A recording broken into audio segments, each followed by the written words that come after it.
If you're a person that's doing that, writing lyrics but don't have music, music without lyrics is not a song, lyrics without music isn't a song. You have a piece of a song, that's fine. The two together is what needs to happen. So start to use that relationship that you're building right now.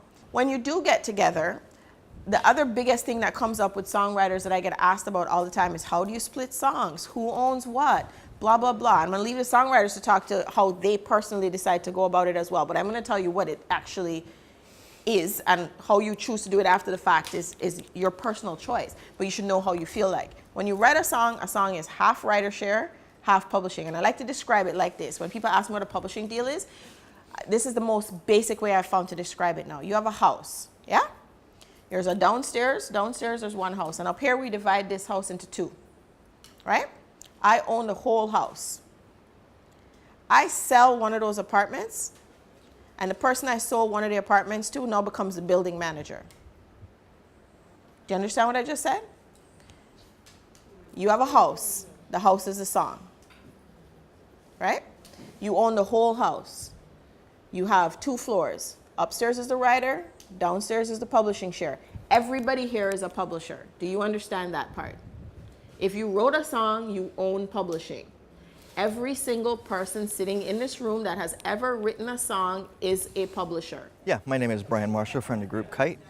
And it's really a pleasure to be here today, you know, sharing knowledge, because knowledge is so important, especially in a business that sometimes knowledge is not readily available, that you can't really sit and interface with people and get like real world experiences from people unless you go on Google or something like that. But it's nice to be able to sit down with people who are in the industry for a long time and get advice from them, or listen to what they've been through, maybe apply that to, you know, to your situation. So It's actually been covered, but I certainly agree with what we've just been discussing. It's great to get a lot of the laundry aired out about shares first, because so many, I mean, we have a personal knowledge of a very, very successful artist where this kind of stuff was not aired out early, and he earned minimum 5-6 million quid off the song, and we met the other band members. We know what it did to them psychologically. It broke the band up. Yeah.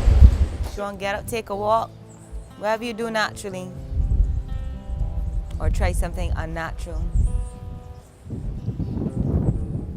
Sometimes you gotta go deep for the song. Everybody looks on the front. Oh, you're an artist. I can see you on TV. You look cool and you look pretty. God forbid you have washed-out clothes, and I don't think you're an artist at all. But behind the artist and all the glam and all the managers and all the rassolery is a song. It's a song. So as a songwriter, you get to pick your default environment. That's the good thing. You pick your vibe, and then obviously you're gonna try to work with people who, even if they don't work the same exact vibe, y'all could have a respect. Because sometimes you find there's different characters, you know, artists, we have different characters louder than other people, right? So some people would sit down and write and not share what they're writing. Then you have people who will just start singing and be singing out. They have to do it out because they may not write, they may freestyle it. You just respect that that's their vibe. Then you have other people who will just pace up and down. Sometimes they just get hyped when I look at things, you get different vibes. Then they have people who will just walk off, and if you're doing collaborations, then you have to find a way. All right, that's the next style. You know what I mean? This is her style. But if what we do works together, then respect the individual enough to know that's how they do it. When we get together, like Kite, they got that balance real good. 2 different methods. One holds this area, next holds this area, but they respect each other. They'll give an opinion if they think something could be changed, but they know, they trust that this your area, this my area. When we come together, it works. I'm Simon Pipe. I guess I just wanted to chat with the ladies here about songwriting, about how we kind of make the magic happen in the studio, how I write in general. All I could really share is my experiences, how I normally go about doing things. I mean, I've spoken with a lot of other songwriters and worked with a lot of other songwriters, and it does seem like it's a bit of a game of chance. You never really know what's coming on or what's going to happen with your song. But I think that they've kind of gathered that this is a full-time job. It's something that you're going to need to work on and kind of own your skill and grow it. But the great thing about it is that it's also something that if you love, it'll be very easy to grow in, and it flows out of you rather than you having to try to create it all the time. So yeah, that's pretty much it for me. Yeah. And even though as a songwriter I have to be honest and spill whatever, because you know it's poem, you just have to spill it. My personal choices on the third verse, I must never knowingly usher anybody into feeling like they would do themselves anything. I can't do, even if I feeling, oh God, whatever, third verse I have to say, I can't leave them like that. So this voice came, this melody came, then the lyrics came, bit by bit. In half an hour it was done. I hear the voices and they talk in tongues again. They're keeping secrets now, I'm no longer their friend. I seem to have lost my way and lack direction. Starving for a rainbow, I now drink my own poison. Alright, whatever you want me to do, I'll do you right. I'll never be strong as you. The light, which way it is ain't got a clue. Feels like I ain't got no one else but you. You have to be very, very open as a songwriter, I think. And it's great to work with other people. And I don't kind of take anything personally when it comes to songwriting. I didn't hear everything that Indra said, but a general rule that we had whenever I've written with Indra is serve the song. Whatever makes the song better, that's what we're going with.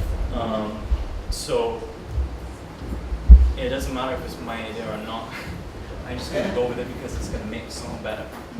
And sometimes I will share things with another songwriter that I think really serve the song better. If they reject it, that's, you know, I'm not going to argue a point for you know, a couple of months or anything. But in this space here. If only these walls could speak, they would tell you I miss you. They will want you back again. I try to tell myself I don't need you, but you know I can't pretend. It's been so long I still can't get over you know. If only these walls could speak. I was going through at the time when I wrote that song with Libby. Libby knows what she was going through, but we never sat down and said, so, you're having man troubles. You just bring those things to the table and you don't ask the questions. And for me, it works better to not be 100% clear what it is that I'm writing about.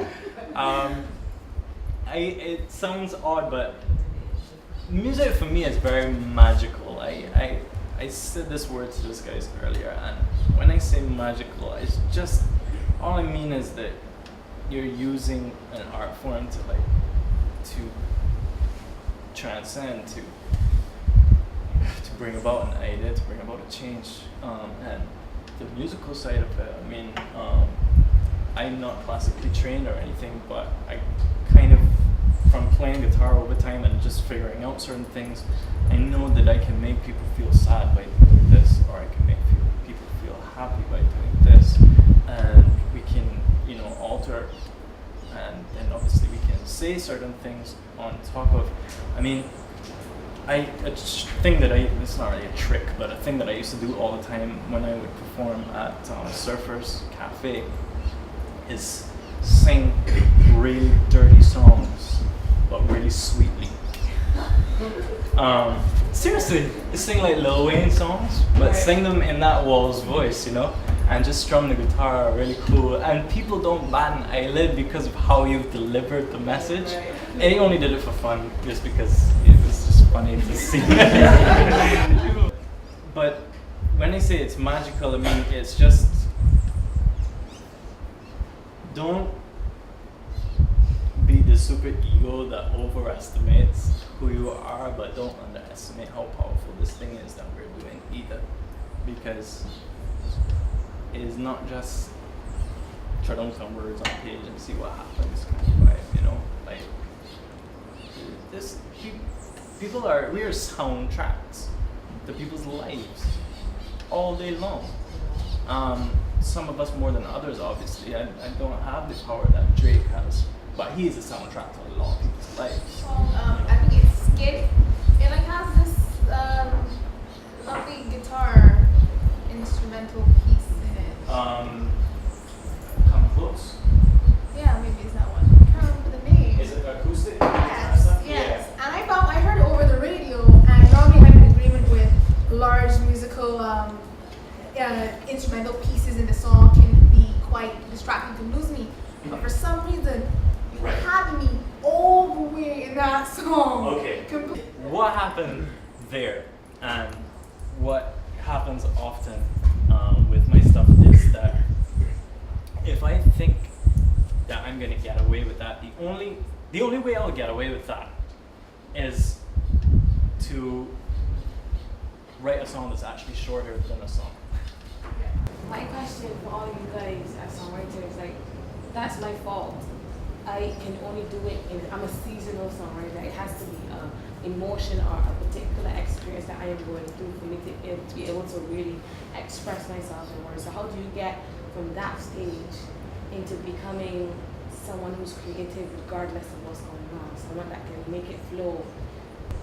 Once you understand what it is, or you specifically define those things around you, perhaps when you have been at your most creative, and that takes a little bit of time, because sometimes a lot of noise can get in the way, and you maybe think, well, maybe it's because of where I was sitting, or maybe it's because of the film that I went and saw. And some of those things might be right. It could be a number of things. I think a lot of us know we can sit in a room and say, oh, there's nothing I can't do today. The pain I'm feeling right now.